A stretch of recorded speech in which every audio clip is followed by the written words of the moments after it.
keessa jirani mufii fi waan jiru waan Oromoo fi Oromiyaa irratti ta'aa jiru. Aggaamii fi jireenya sanyii walii Oromiyaa hunda keessatti ta'aa jiru mormuudhaaf barattoonni Oromoo as keessa jiran wanti biraa yoo hafe nyaata dhaabuudhaan mormii isaanii dhageessisuu eegalanii.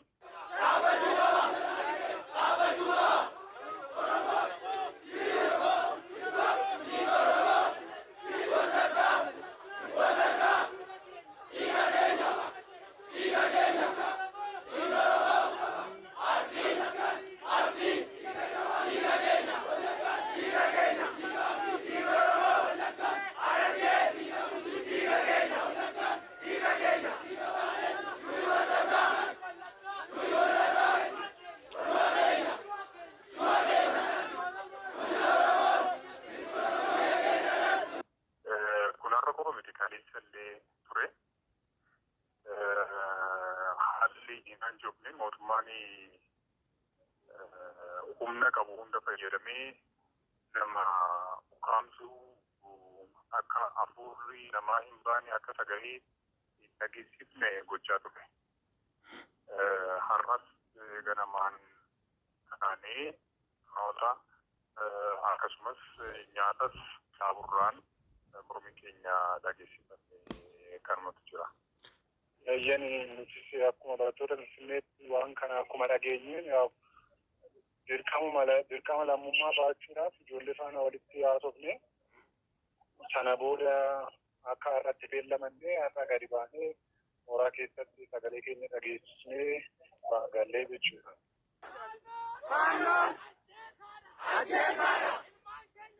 Ilmaan keenyarraa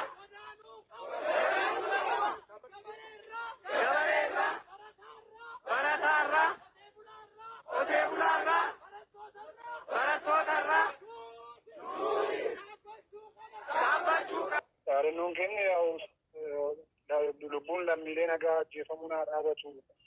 Faannoon shororkeessaadha. Ijaarsi faannoo seeraan alaa ta'e diigamuu qaba fi kanneen kana fakkaatan jecha sagalee ta'anii.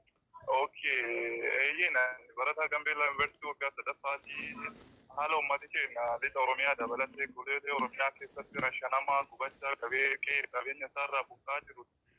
Wal qabatee barattoonni Gambeellaa Yuunivarsiitii barattoonni Oromoo guyyaa har'aa ganama sa'aatii 12 hanga ciree lagachuurraa ka'ee hanga hiriira mormii fi sagalee uummata keenyaaf ta'utti dhageessisaa turre.